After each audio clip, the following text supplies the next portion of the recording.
26 to 5 on 2CC Canberra Live until 6 o'clock. You can have a say, if you like, on 6255 1206, whatever it is you'd like to talk about. But not right now, because we've got something else to talk about right now. It's a Friday afternoon. It's just after the 4:30 news. So that means it's time to talk all things financial. And to help shine some light on these financial questions, it's Luke Smith from Envision Financial. Good afternoon. Hey, how you doing? You good? So far, so good. And I've had my green shirt washed. I'm ready to put it on after dinner. Do you know what? Go Raiders.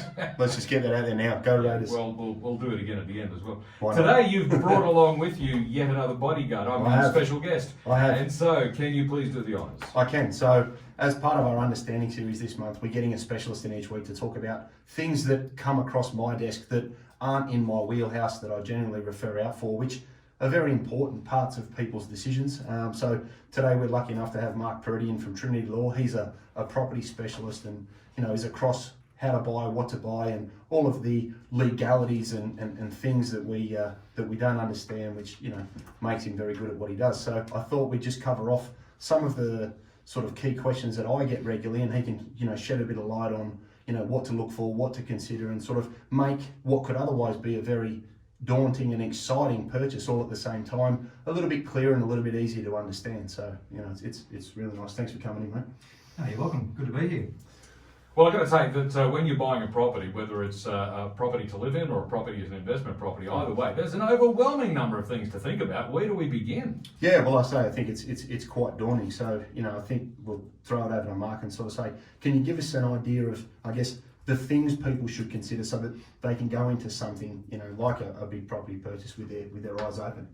Well, a house is usually someone's major investment asset. And just to clarify as well, I don't advise people what to buy, but I can help them with how to buy.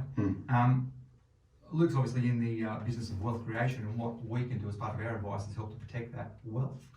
The first question when you're looking at a house is, well, who's going to buy it? Now, that can be a pretty simple question, but you need to take into consideration other aspects of your life. So while it is a single transaction, it does invade every aspect of your life. And I'll give you an example. If, for example, your career or your job is something that's inherently risky, it does carry with it some risk and some risk of being sued, then it's probably advisable not to own the house in your own name. You might look at putting it into a spouse's name instead, so that if you do get sued, your biggest asset is protected. And that's obviously sometimes something that's overlooked when you're looking at buying a house. Everyone gets excited and caught up in it, but always come back to, well, this is a long-term asset and you want it to be protected into the future.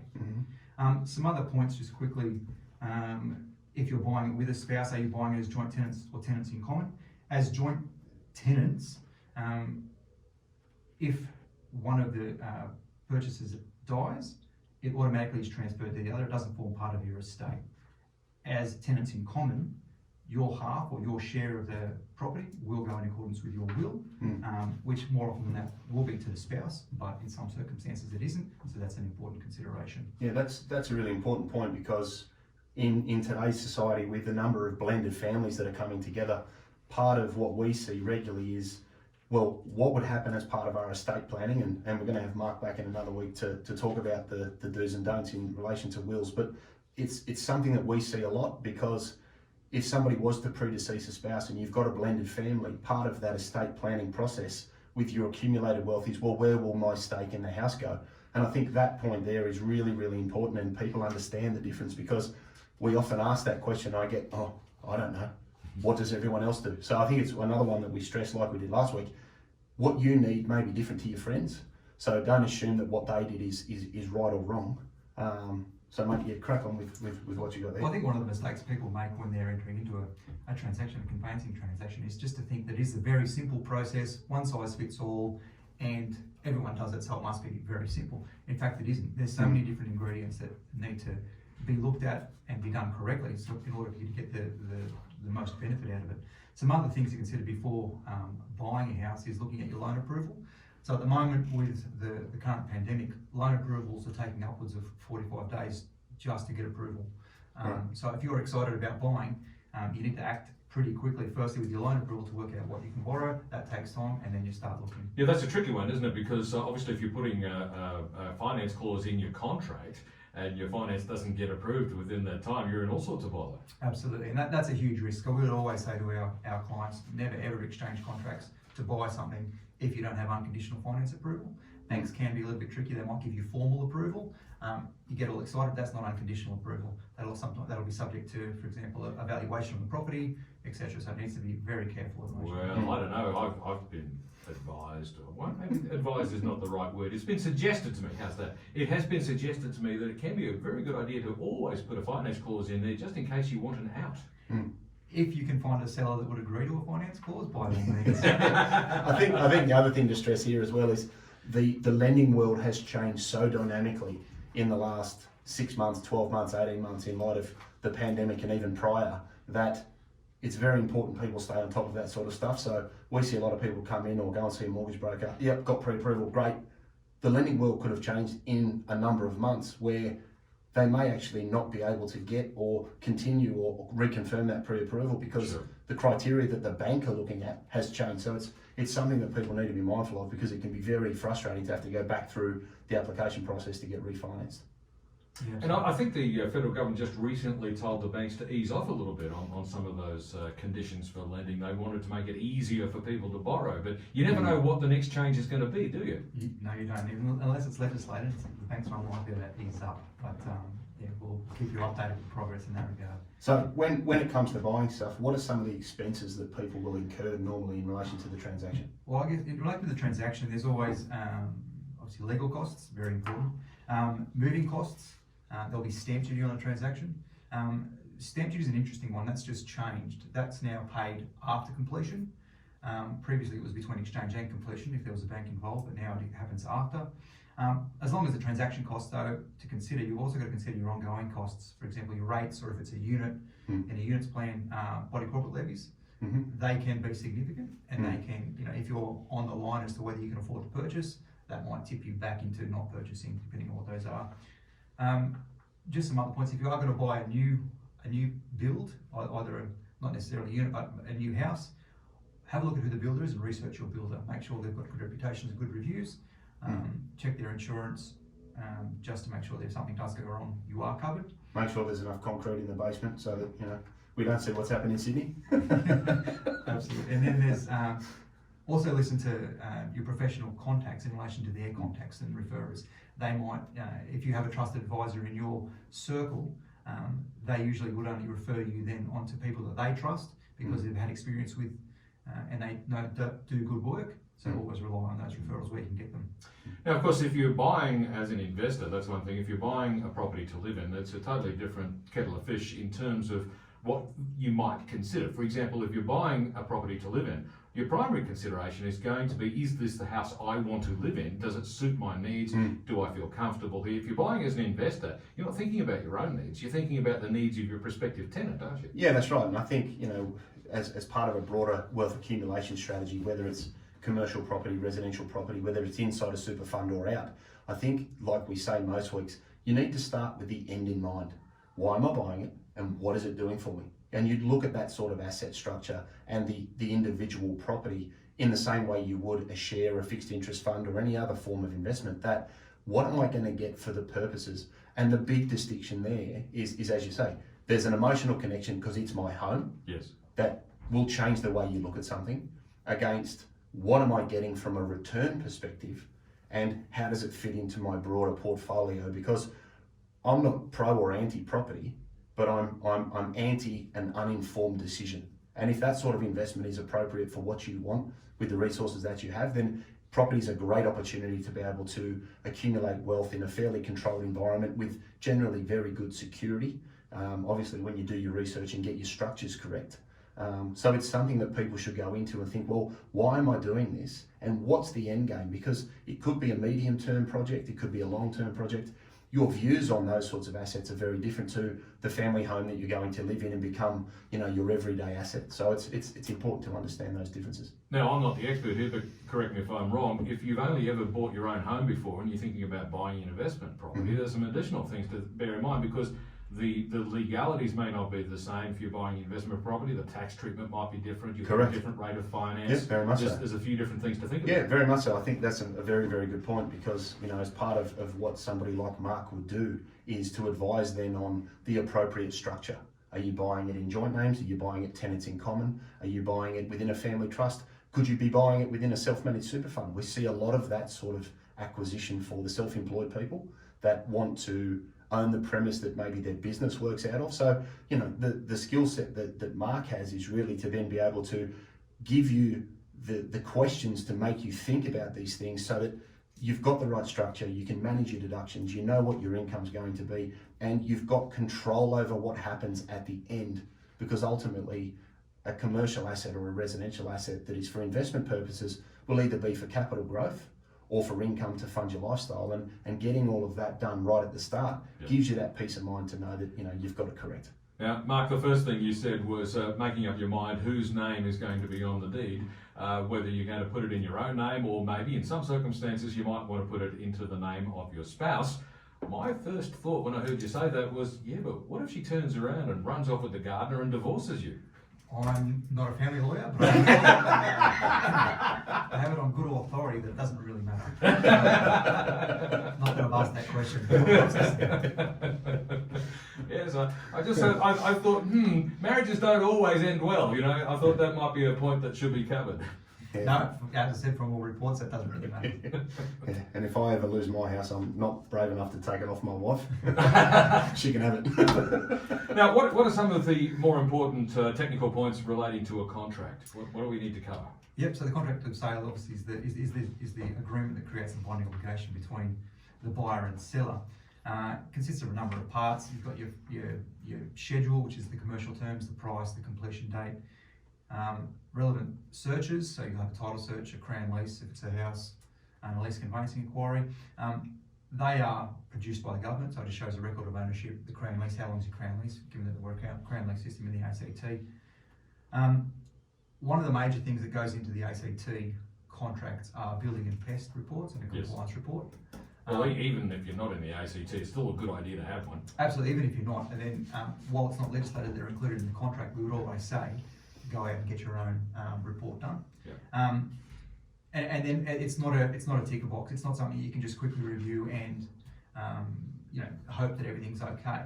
I've had a bit of an issue even when I bought my house a few years ago in relation to the building and compliance report, and that the report said that everything was okay. The compliance report said everything was approved. Turns out later that not everything was approved, and it's going to cost quite a few $1,000s to rectify what should have been caught by the person who did the inspection those years ago. So they are critical to have a look at. The other thing that it will include is a copy of whatever's on the building file at ACTLA.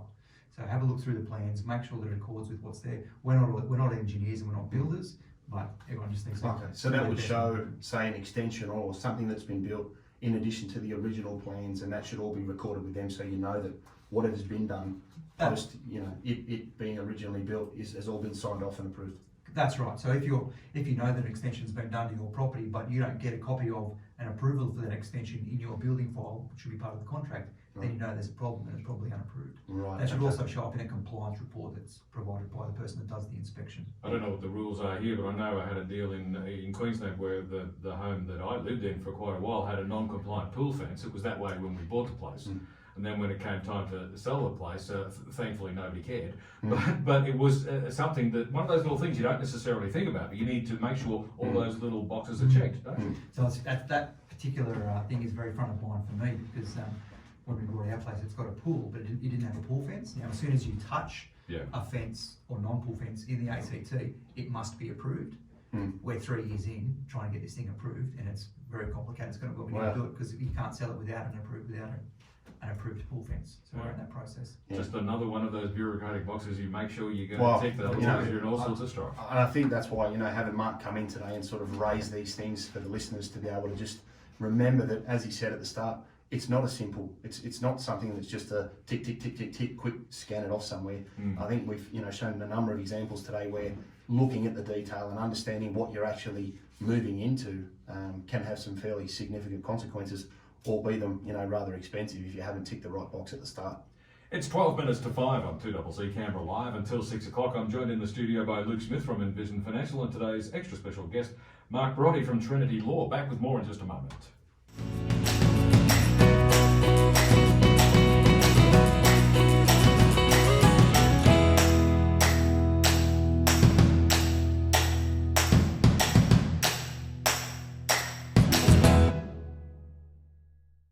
Well, it's about 8 minutes to 5 on 2CC Canberra Live until 6 o'clock. And in this half hour, I'm joined in the studio by Luke Smith from Envision Financial, talking all things financial today. In particular, we're talking about buying a property. So to help us out from Trinity Law, we also have Mark Poretti in the studio. Luke. Yeah, look, I think one of the things we touched on before the ad break was understanding why you're going to buy your property, whether it's an emotional decision as a family or if you're going to buy it as an investment opportunity. And I think off the back of what Mark said earlier about getting the structure right and getting your legals right and getting your paperwork in line and understanding what you've bought and how you've bought it. One thing to keep in mind in the ACT, which most people are aware of, is that it is Crown land. It is a Crown lease, is that the... Yeah. That's the terminology, Crown lease. So, you can claim stamp duty where you're buying something for investment purposes. So, the listeners should keep that in mind because it comes back to what am I buying and why, and if it's going to be for an investment purpose and you're going to receive rental income from that, that can make the interest costs on the property tax deductible, which are advantageous, as opposed to buying your family home, which are not. And then looking at the acquisition costs like the legals and the stamp duty and the things that you incur during the process of buying the property. Where it's done for investment purposes in the ACT, those expenses can be tax deductible in the year that you incur them as well. So it's a pretty rare situation because it's only the ACT that has the Crown lease scenario, isn't it? That's right, yeah, it is. Very different to freehold, but treated the same way in the ACT. Yeah, so if you buy a property in New South Wales, generally speaking, the stamp duty isn't tax deductible in the same manner because of that distinction between the Crown lease and the ACT. So just something to keep in mind there and get some advice from your trusted advisor, be it your lawyer, your accountant, your financial planner, about the best way to maximise those opportunities to get your deductions up in the year that you acquire the property. Fantastic. So, Mark, what exactly is the buying process that people should be prepared for? So the process starts off with, as we said before, the first thing you should do is find out how much you can borrow, so talk to your bank or your broker. Once you've got that, the amount, then you look for the property. When you've found the property, you can either start negotiating with the sellers or go to the auction, making sure you've got the unconditional finance approval. Now, if it is an auction, you will lose the 5-day cooling off period. 5-day cooling off period in the ACT is that if you exchange contracts, the buyer will get 5 days within which to pull out of the contract and only forfeit, I think it's 0.25% of the purchase price, so a very minimal amount. However, with an auction, that is waived. Now, once you have exchanged contracts, you are obligated to purchase, and then you move to a settlement date, which is usually 30 days after exchange. During that time, there's a few things that you'll need to do. So we're starting to move towards a bit of an e-conveyancing style of doing things. So everything's now online. New South Wales has just moved there. There's no more certificates of title. Rather, someone's got the right to deal with a certificate of title. So if I was in New South Wales and I had a mortgage, my bank would have the right to deal with it, but there's actually no certificate. We're getting there slowly, and as part of that process, each buyer or seller now in the ACT has to do a verification of identity. What that means, they have to meet with their lawyer, or if you don't have a lawyer, go to the post office and have them certify your identity with your passport and a driver's license, or there's a few different classes of things you need to provide. It does create a little bit of angst where you've been dealing with a client for a long time. You obviously know who they are, they know who you are, and they get a little bit, well, hang on, why do I have to do this? It's not the lawyer's issue. It's legislated that we need to be able to verify that we have identified you through some official documentation process, so using the driver's license and birth certificate. Once that's done, we're ready to settle. Make sure the bank's ready to go. We settle, pay the money, and then pay stamp duty after you've been in the house. Right, perfect. I think that's a really good segue because next week we've got David Thomas from Trilogy Funding coming in to address what you can borrow, how much you can borrow, what the bank's looking for, and that's probably going to move very nicely for next week into how much can I actually get? Because that's a big question I get all the time. How much can I get? How much can I buy? How overcommitted can I become? Yes. That's what it really should say. So he's going to be in next week to talk about all things lending, which will be a really good sort of carry on from today because that's the funding side of what Mark wraps up when it's finished. So fantastic. So where do we get more information? So look, if you've got any questions or you're thinking about buying a property asset, 6260 4749. That's the Envision number. www.envisionfinancial.com.au. We've also got the podcast on iTunes and Spotify, the Strategy Stacker, where we have the show and some other information. YouTube, you can subscribe to that. You know, we've got Envision Financial Canberra, where we record the show and have the key takeouts of each section. So there's a few different ways people can get to us. Mark, do you want to let people know how they can reach out to you if they've got any questions? Yeah, of course. So I'm at Trinity Law. We're located in Barton. Just go to our website. It's got all our details. You'll learn a bit more about the firm. It's www.trinitylaw.com.au, where you'll see me, you'll see the rest of my team. Any questions, just point them our way. Phone numbers and email addresses are all there.